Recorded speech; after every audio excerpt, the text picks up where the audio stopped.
clearly several hollies were moved almost 30, 40 yards from their foundations. So I would imagine that the wave came in, basically picked up the building and moved it to a place where either was stopped by a tree or just basically settled down. But it was clearly lifted up off its foundation and moved dramatically to another location.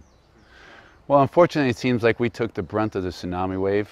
We had significant damage to about 16 to 20 of our hollies. We're still analyzing all that. Major structural damage to those hollies, as well as significant damage throughout the balance of the resort. Behind me, you'll see the pond where we had an incredible surge of water, where we have furniture from our restaurant that was near the ocean and is now back almost 600, 400 yards, or so to speak. We had alerts starting about 11 o'clock in the evening on the 10th. We had everybody evacuated by 12 midnight that night. We had 128 guests, and probably since it was in the evening, we probably didn't have nearly as many employees as we had during the day.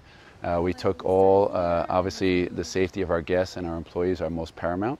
We took our guests up to a clubhouse at Hualai, and they stayed up there till the next morning when we could assess the damage.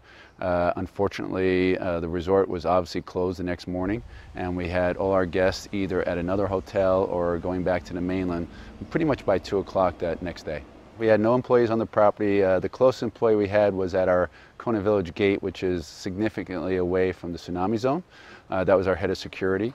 And then once we got to first light and we were able to, we'll say, got all clear from civil defense, we brought a select number of people down to the resort to see the level of damage. We clearly had significant damage on certain hollies that were occupied, where we didn't allow our guests to go back into those rooms because of the damage that occurred. We actually have our insurance companies, building specialists, a number of consultants truly trying to analyze exactly how we can move forward.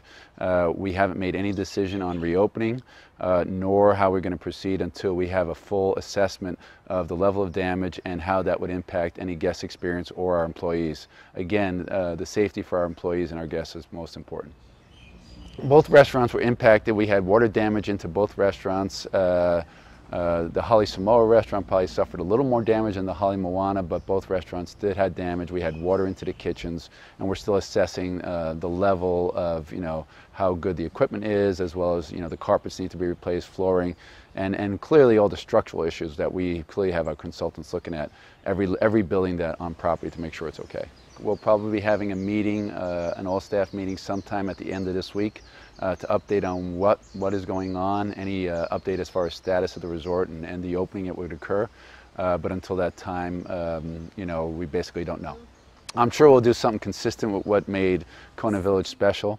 But yes, at this point in time, we're still trying to assess the damage and what has happened here rather than, almost planning on what's going forward.